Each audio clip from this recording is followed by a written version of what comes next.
नमस्कार, prime debate में आप सभी का बहुत बहुत स्वागत है। मैं ब्रजेश मिश्रा हूं। प्राइम डिबेट में आज बात होगी उत्तर प्रदेश सरकार ने अपने कार्यकाल के 4 साल पूरे कर लिए हैं।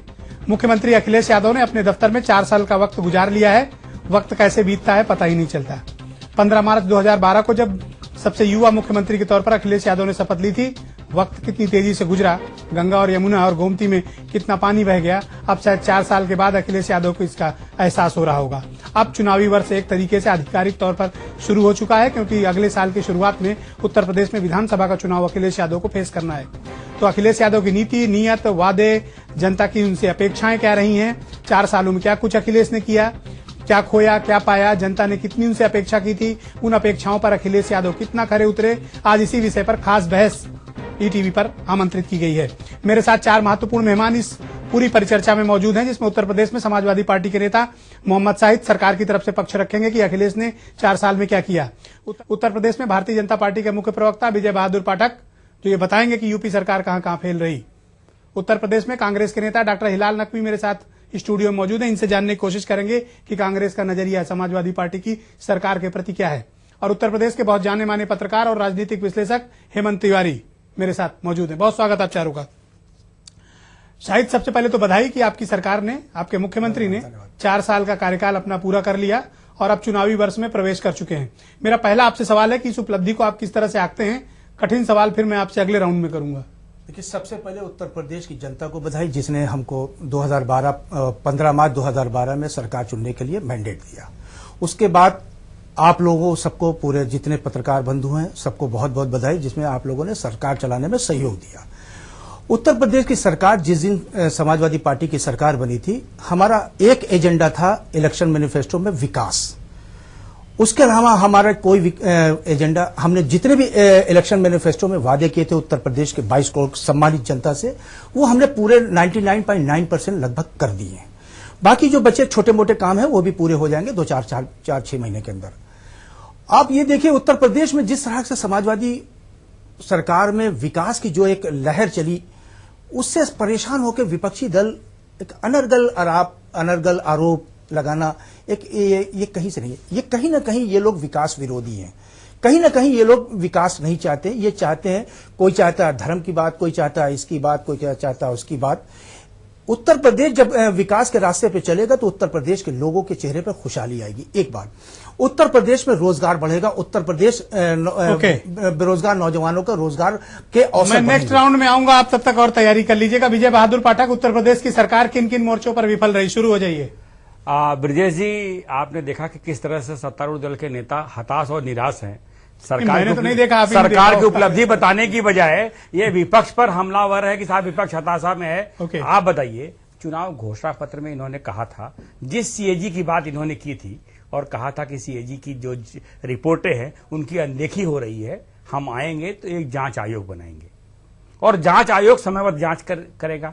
इन 4 वर्षों में भ्रष्टाचार को संरक्षण देती अखिलेश सरकार ने यादव सिंह को पल्लवित तो पुष्पित किया, जो उन लोगों पर कार्रवाई करने की बजाय, उन लोगों पर कार्रवाई करने की बजाय लोकायुक्त की जांच रिपोर्टों को इन 4 वर्षों में दबाया। जब आप भ्रष्टाचार के खिलाफ संघर्ष करने की बात करते, अभी शाहिद भाई ने भी कहा कि 99.9% हमने इन्होंने वादे पूरे किए। सरकार का भी टैग लाइन है कि पूरे वादे होते वादे नए ही इरादे। आज बिजली को लेकर मुख्यमंत्री जी कह रहे थे, मुख्यमंत्री जी ने, मुझे ध्यान है कि वो घोषणा पत्र में उन्होंने कहा था कि 20 घंटे ग्रामीण क्षेत्रों को और 22 घंटे शहरी क्षेत्रों को बिजली उपलब्ध कराएंगे। आज जब वो कह रहे थे तो उन्होंने कहा कि 14 घंटे गांवों को और 16 घंटे तहसीलों को बिजली उपलब्ध कराएंगे। यह 4 साल की उपलब्धि की स्थिति है। विकास की जिन बातों की बात कर रहे हैं, विकास पर वो बहस कर लें, पैसा खर्च न करने के, ये सामान्य बातें। लेकिन आप सोचिए, जिस पॉपुलर स्कीम लैपटॉप योजना, टैबलेट योजना, कन्या विद्याधन, किसान कर्ज माफी और किसानों को फसलों के लिए एक आयोग बना करके इन्होंने कहा था हम 3 महीने में रिपोर्ट लाएंगे और वह जो 10 में कितने नंबर दे रहे हो? 10 में 10। अच्छा, ये बताइए, हमको दे चुके हैं। सरकार में भ्रष्ट मंत्री हैं, सरकार ठीक से काम नहीं कर रही है, यह कहने के बावजूद हिलाल नकवी, मुलायम सिंह जी कहते हैं कि 10 में 10, तो बताइए आप क्या स्थिति है। फिर दूसरे किसी की नंबर डॉक्टर हिलाल नकवी जी, अखिलेश का 4 साल के अकाउंट पर कांग्रेस की प्रतिक्रिया। देखिए, ये एक पूरी तरह से क्षेत्रवादी, जातिवादी और अलगाववादी पार्टी है, जो कि पूरी तरह से अपने कानून व्यवस्था को कायम नहीं कर पाई, ध्वस्त हो गया। अगर आप किसी भी क्षेत्र में क्राइम को देखेंगे तो पहले 5 में आपको उत्तर प्रदेश मिलेगा। जब हम क्षेत्रवादी की बात करते हैं तो इटावा उसके आसपास के अलावा कहीं पर भी कोई विकास के कार्य या विकास की योजनाएं देखने को नहीं मिलती हैं। जब हम जातिवादी कहते हैं तो जातिवाद तो ये इस हद तक की है कि माननीय राज्यपाल से, सुप्रीम कोर्ट से सबसे लड़ गए थे जब लोकायुक्त की नियुक्ति होनी थी। जाति किस तरह से है, किस तरह से एक जाति विशेष के लोग को बड़े बड़े पद के ऊपर नियुक्त किया गया, जिसके खिलाफ सुप्रीम कोर्ट ने तक स्ट्रक्चर पास किया। बड़ी एलर्जी है यादों से आपको। साथ ही साथ नहीं, जातिवादी ये तीसरा जब हम कहते हैं अलगाववादी, तो मुजफ्फरनगर के दंगों से लेकर के और आज तक की आप लगातार देख रहे हैं कि उत्तर प्रदेश में किस तरह से दंगे हो रहे हैं, और हर जगह रिपोर्ट यही है कि लगातार समाजवादी पार्टी ने वहां पे फेल हुए। उन्होंने एक धर्म विशेष के लोगों को भड़काया, एक मजहब विशेष के लोगों को भड़काया और आंखें मूंद ली। जब वो फैल गई उसके बाद में फिर उसको जो है दबाने की कोशिश की, जिसके न विफल हुए। और आज तक की मुजफ्फरनगर के लोगों को सर 10 में अगर इन आधार पे देना हो, बढ़ती हुई बेरोजगारी पे देना हो, पूरी तरह से ध्वस्त होती औद्योगिक उस पे देना हो, तो हमारे लिए ये बड़ा मुश्किल कार्य है कि हम इसके अंदर किसी तरह की कोई। हेमंत तिवारी, अखिलेश ने अपने कार्यकाल के 4 साल पूरे कर लिए, अब वो चुनावी वर्ष की तैयारी में इंटर कर चुके हैं। आप अखिलेश के 4 साल के कार्यकाल का आकलन में क्या कहना चाहेंगे? साहब शुरुआत कहां पास कहां फेल? अखिलेश यादव ने जब सरकार बनाई उसके पहले वो मुलायम सिंह यादव के पुत्र के रूप में ही जाने जाते थे, लेकिन 4 सालों में अखिलेश यादव ने अपने आप को स्टैब्लिश किया है, इसमें कोई शक नहीं। शालीन स्वभाव उनका स्टैब्लिश हुआ है। कई कमियां हैं जिसको शायद स्वयं स्वीकार करते हैं। आज प्रेस कॉन्फ्रेंस में उन्होंने यह बात जाहिर कर दी, अगर ध्यान से लोगों ने देखा होगा। उनका मैं डेवलपमेंट की जब बात करता हूं तो अपोजिशन के लोग, बाकी लोग डेवलपमेंट पे नहीं आते हैं, वो लॉ एंड ऑर्डर पर जाते हैं। लॉ एंड ऑर्डर एक कमजोर कड़ी रही है, और बल्कि मैं तो ये कहूंगा कि अखिलेश यादव ने पोस्ट लोकसभा पोल्स डेवलपमेंट पे बढ़िया काम किया है, लेकिन ये ठीक उसी तरीके से है कि जब आप बढ़िया घर बना दें, बहुत अच्छे सोफे रख दें ड्राइंग रूम में, हरियाली लॉन में रख दें, लेकिन आपकी छत टपक रही हो। ये छत वही कानून व्यवस्था लॉ एंड ऑर्डर की है। और जी घर में रोज गुंडे घुस रहे हैं। नहीं जी, ये देखिए, जब तक आप पूरे प्रदेश में इस बात का एहसास नहीं करा सकेंगे कि लोग महफूज हैं, कानून व्यवस्था सही है, गुंडों का राज नहीं है, तब तक आप बहुत कामयाब मुख्यमंत्री नहीं माने जा सकते। और इसको मैं बार बार कह रहा हूं कि लॉ एंड ऑर्डर, गुंडागर्दी, इस पे नियंत्रण की कमजोरी समाजवादी पार्टी सरकारों की रही है, और अखिलेश यादव शायद अपेक्षा अनुरूप उस पर काबू नहीं पा सके हैं। अखिलेश यादव की छवि कैसी रही हेमंत इस बीच? देखिए, कोई दाग आया, नहीं आया, क्या रहा उनका? देखिए, अखिलेश यादव का पर्सनल अकाउंट उनका कैसा है एज ए चीफ मिनिस्टर? देखिए, इसमें कोई शक नहीं। मैंने पहले ही कहा कि 2012 के पहले अखिलेश यादव मुलायम सिंह यादव कद्दावर नेता के सुपुत्र के तौर पर थे, लेकिन अखिलेश यादव ने अपने आप को एक शालीन, परिश्रमी, डेवलपमेंट मोड पे चलने वाले चीफ मिनिस्टर के तौर पर स्टेब्लिश किया है। लेकिन इनके साथ मजबूरी है कि वो उस टीम के कप्तान हैं जिस टीम में बड़ा बिखराव है। ये उस टीम के कप्तान हैं जिसके अपने फील्डर्स पे काबू नहीं है। मोहम्मद साहिद, ये कमजोरी मानी जाएगी। मोहम्मद साहिद, आप विकास की बात बहुत करते हैं, ओके, एग्रीड, विकास किया आपने, अब आप बिजली भी बढ़ा रहे हैं, ठीक है, अच्छी बात है। लेकिन कानून व्यवस्था एक ऐसा फ्रंट है जहां पर हर बार आप बहुत विफल होते हैं और हर बार आपको डिफेंसिव सिर्फ इसी वजह से होना पड़ता है। तो इतने कंप्रोमाइज आप क्यों फील्ड में करते हैं कि कानून व्यवस्था पर सवाल हर कोई उठा रहा है, सड़क पर चलने वाले आम आदमी से लेकर मुख्य विपक्षी पार्टी के बड़े नेताओं तक? ये वो लोग उठा रहे हैं कानून व्यवस्था की बात जिनके पास विकास का एजेंडा नहीं है। ये वो लोग उठा रहे हैं जो, आप प्लीज वेट, नहीं थोड़ा सा इंतजार करिए। अपने मैं तो उठा रहे तब मैंने कहा सब्र नहीं है साहब, मैं पॉलिटिकल पार्टीज की बात कर रहा हूँ, पत्रकारों की बात प्लीज वो चौथा खंबा है उनको अपने विचार प्रकट करने का। और खासकर कांग्रेस के लोग जब अलगाववादी की बात करते हैं बड़े अफसोस लगता है। इनको अलगाववाद के बारे में पता नहीं है, अलगाववादी की डिफिनीशन क्या होती है इनको ये जानकारी नहीं है। और समाजवादी के कैरेक्टर को अलगाववादी बताएंगे, जिसने कभी लोकतांत्रिक प्रक्रियाओं पे जितना विश्वास और लोकतांत्रिक की हत्या करने में जितना इनका यकीन कांग्रेस का रहा है, वो हमको लोकतंत्र और अलगाववादी सिखाएंगे। अफसोस की बात है। एक बात, दूसरी बात यह है कि समाजवादी, ब्रिजेश भाई मैं बहुत इंपॉर्टेंट बात करूं, समाजवादी सरकार का मतलब है स्वास्थ्य, समाजवादी सरकार का मतलब है शिक्षा, समाजवादी सरकार का मतलब है विकास, समाजवादी सरकार का मतलब है उत्तर प्रदेश। भाई अगर बीच में ऐसे बोले तो कैसे होगी? प्लीज शालीनता बरतिए, क्योंकि आप विकास के नाम पे लड़ाई लड़ेंगे, आप पिछड़ रहे हैं, आपके पास कोई और एजेंडा नहीं, कोई और। आप मुझे ये बताओ, ये समाजवादी सरकार का मतलब क्या खराब कानून व्यवस्था भी होता है? नहीं, देखिए कानून व्यवस्था एक ऐसा सब्जेक्ट है, ये पूरे देश का फिनोमेना है। मैं ये नहीं कह रहा हूं कि हमारे प्रदेश में हो रहा था पहुंचा। देखिए उसमें 24 घंटे काम करने की जरूरत है और हम उसमें काम कर रहे हैं। मुख्यमंत्री जी ने एक आदेश दे रखा, किसी भी तरह का कोई भी लोग हो, चाहे छोटा कार्यकर्ता हो या किसी दल का कार्यकर्ता हो, उसके साथ कड़ी से कड़ी कार्रवाई होनी चाहिए और हो रही है। ऐसा नहीं है, ये मैंने कहा तो ये वो लोग हैं। अच्छा, क्या कंप्रोमाइज करते हैं आप लोग लॉ एंड ऑर्डर? नहीं, कतई नहीं। लॉ एंड ऑर्डर पर, कानून व्यवस्था पर हमारी सरकार का किसी तरह का कोई भी समझौता हम नहीं कर सकते। उत्तर प्रदेश के 22 करोड़ लोगों के चेहरे पर मुस्कान लाने का हम जो काम कर रहे हैं उसके तहत हम काम करते हैं। अच्छा, जितना काम आपने, शायद जितना काम आपकी सरकार ने किया है, आपको लगता है कि आप रिपीट हो पाएंगे? बिल्कुल। उत्तर प्रदेश कैसे इतना कॉन्फिडेंस के साथ? उत्तर प्रदेश की जनता जो सम्मानित जनता है, हमारे विकास पर, हमारी लोकतांत्रिक प्रक्रियाओं को मजबूत करने पर और आप लोग जैसे लोगों का सहयोग, हमारे बड़े भाई हेमंत विजय बहादुर पाठक, ऑल राइट, आप भी हैं, योर टाइम ओवर, प्लीज पत्रकार इस बात को कहिए। विजय बहादुर पाठक, ये समाजवादी सरकार का मतलब क्या होता है, जरा आप हमें बता दीजिए। ये तो बता चुके ब्रजेश जी, समाजवादी सरकार का मतलब होता है जातिवाद, परिवारवाद, जो भ्रमित नौकरशाही, शाहिद ने दबाव में ले लिया, भ्रमित नौकरशाही है। और यह परिस्थितियां हैं। इन्होंने सुने, इन्होंने कहा था, प्लीज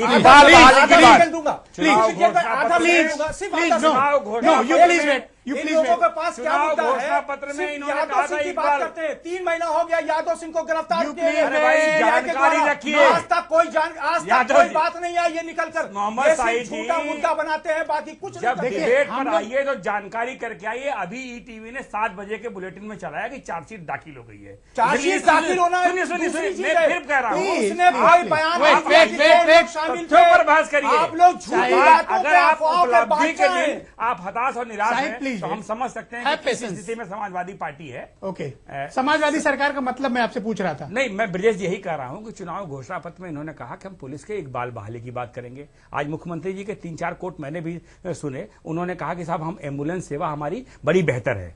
शायद उस एम्बुलेंस सेवा की स्थिति, उस सच्चाई को भी जान लेते कि अगर एम्बुलेंस में ऑक्सीजन का सिलेंडर होता तो इनके एक विधायक की जान बच जाती। कानून व्यवस्था को लेकर के मुख्यमंत्री ने कहा कि अब हम खुद मॉनिटरिंग करेंगे। 4 साल तक क्या कर रहे हैं? 2012 की प्रेस कॉन्फ्रेंस भी होगी, आप निकाल कर रिवाइंड कर लीजिएगा। बिजली और कानून व्यवस्था पर तब भी केंद्रित उनकी प्रेस कॉन्फ्रेंस थी। मैं 6 मार्च से लेकर के 15 मार्च के बीच में, जब झांसी से लेकर तमाम राज्य की घटनाओं में हेमंत तिवारी भी गवाह हैं, पत्रकारों पर हमले हुए तो मुख्यमंत्री ने कहा था, नहीं, मैं इसमें कह रहा हूं कि जर्नलिस्ट के नाते मैं बात कर रहा हूं, शामिल कर रहे हैं, मैं तो निष्पक्ष बात के नाते कह रहा हूं कि जब तब ये सवाल हुआ तो मुख्यमंत्री ने कहा हमारी जिम्मेदारी है। आज भी उन्होंने कानून व्यवस्था पर कहा कि हम खुद मॉनिटरिंग करेंगे। 4 साल तक कौन मॉनिटरिंग कर रहा था? डॉक्टर हिलाल, समाजवादी सरकार का मतलब क्या होता है? समाजवादी सरकार का मतलब है कि वो प्रदेश जहां के पर विकास के नाम पे कुछ ना हुआ हो, जहां पर किसी प्रकार का कोई रोजगार का सृजन ना हुआ हो, जहां पर सरकारी नौकरियां भी निकली हैं तो उसको भी भरने में असमर्थ रहे हों, जहां पर आज की तारीख में निकला है कि हिंदुस्तान के 3 सबसे पिछड़े हुए रोजगार के मामले में जो शहर, उनमें से 2 उत्तर प्रदेश के अंदर आते हैं। समाजवादी सरकार का मतलब होता है कि 25,000 करोड़ का एमओयू, मेरा एक सवाल ले लीजिए, एक भी यहां के ऊपर निवेश नहीं किया गया। मेरा एक सवाल ले लीजिए जी। आपको लगता नहीं कि आप लोग राजनीतिक तौर पर बड़े एहसान फरामोश लोग हैं? रायबरेली और अमेठी में बेशर्मी से साथ लिया और आज मुंह भर भर के गरिया रहे हैं। बड़ा अच्छा आपने ये सवाल पूछ दिया, बहुत ही अच्छा। बड़ा एहसान फरामोश है आप लोग। ये बात अमर सिंह साहब ने भी कहा था, जबकि हमने उनसे किसी तरह का कोई समर्थन नहीं मांगा था। और राहुल जी की बताइए, किसी प्रकार का कोई भी समर्थन उनसे हमने नहीं मांगा था। रही बात राहुल जी की, सोनिया जी की, तो उनके ऊपर आपने जो एहसान किया उसको जरूर बता दीजिएगा कि आपने उन पे क्या एहसान किया है। जिताया इनको? हमने समाजवादी पार्टी कहा है, समाजवादी पार्टी इसका जवाब दे तो ज्यादा अच्छा लगेगा। मैं ले लूंगा जवाब, सही तैयार रहना। रही बात इसकी कि एहसान फरामोश का, तो हमारी समझ में नहीं आया कि हमारा एहसान जो है वो जनता की तरफ जवाबदेही ज्यादा है या उनको हम बात बताएंगे, समाजवादी पार्टी की हम बात करेंगे, दोनों को बता जो पूरी तरह से एक भ्रष्ट तंत्र की पूरी तरह से विफल सरकार, जो आर्थिक रूप से जितनी विफल हुई है, जिसके अंदर किसान जो है आज तक की अपना गन्ना किसान, उनको पैसा नहीं मिला है।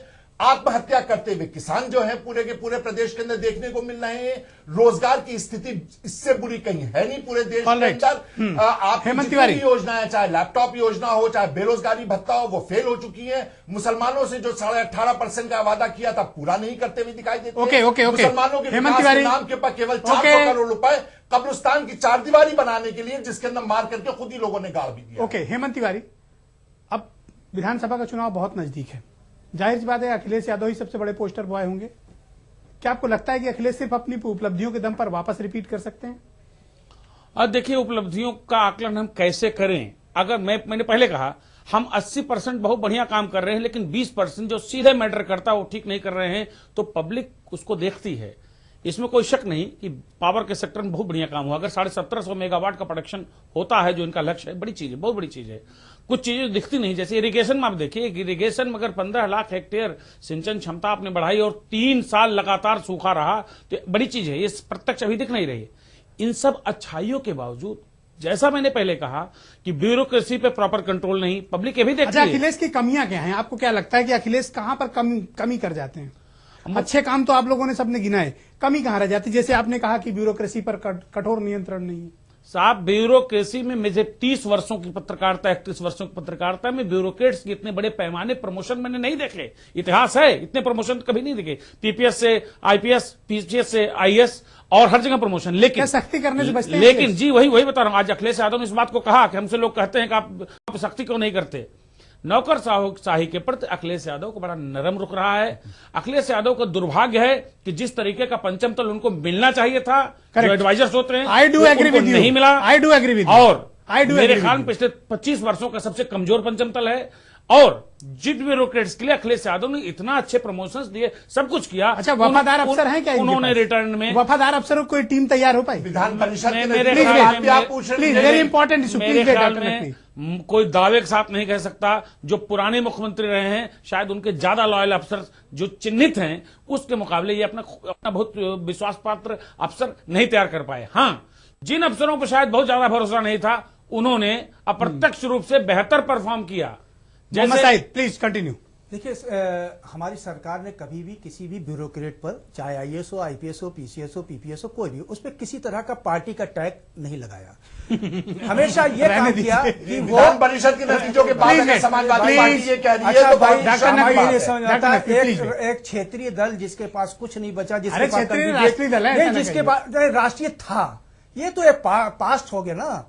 आज की बात करिए, आज तो कुछ नहीं है। चुनाव लड़ने के लिए कैंडिडेट भी नहीं है, बुला रहे हैं राह चलते लोगों को बुला रहे हैं, तब भी लोग तैयार यूपी में चुनाव लड़ने वाले नहीं है। कैंडिडेट जिला पंचायत सदस्य से लेकर विधान परिषद के चुनाव तक कैंडिडेट कांग्रेस को नहीं मिले। विजय जी, कांग्रेस के पास चुनाव लड़ने के लिए लोग जो चुनाव आपने लड़ा तो दौरान नहीं मिले हमको। कांग्रेस, हमको ओम प्रकाश जी नहीं मिले, हमको आपकी ब्यूरोक्रेसी नहीं मिली, हमको आपकी पुलिस नहीं मिली, उसकी वजह से नहीं परिभाषा समाजवादियों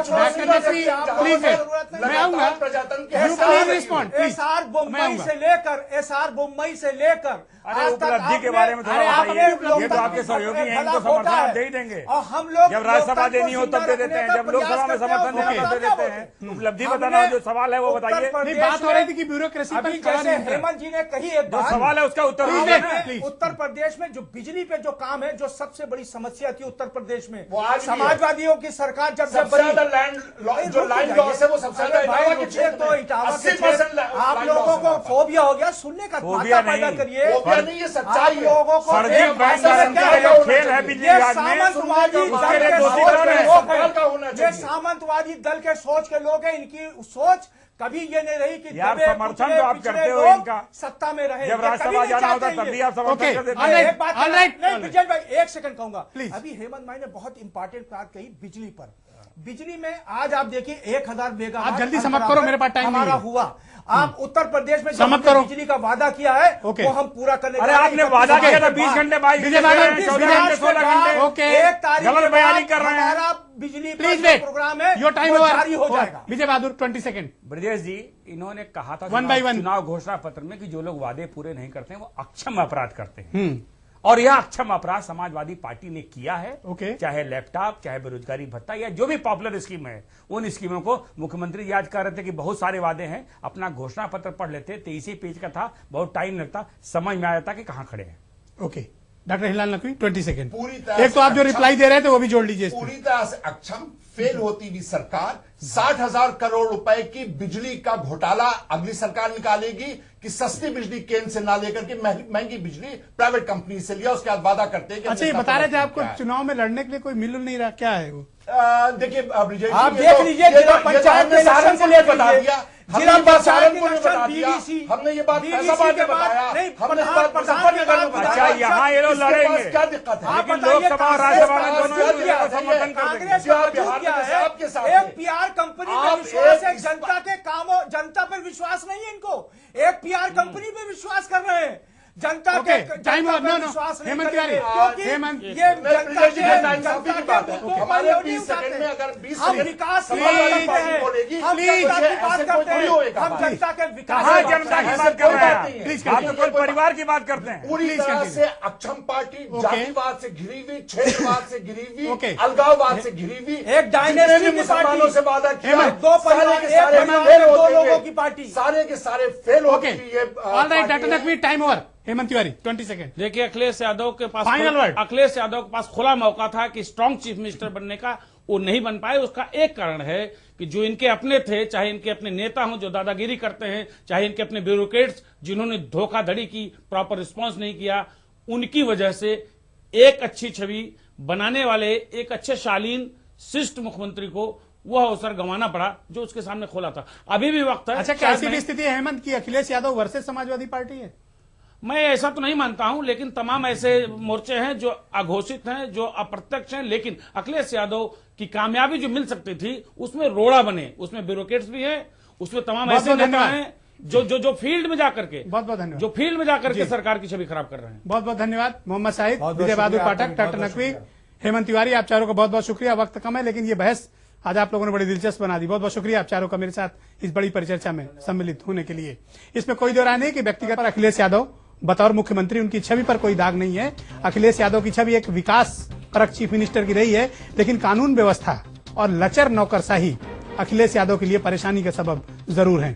अगले साल चुनाव होने हैं, अखिलेश यादव पोस्टर बॉय हैं और लगातार अब ये दावा कर रहे हैं कि 6वीं बार भी उनका कार्टून मीडिया बनाएगा बतौर मुख्यमंत्री। रात 11:30 पर पूरी बहस दोबारा से देखिए। बहुत बहुत धन्यवाद।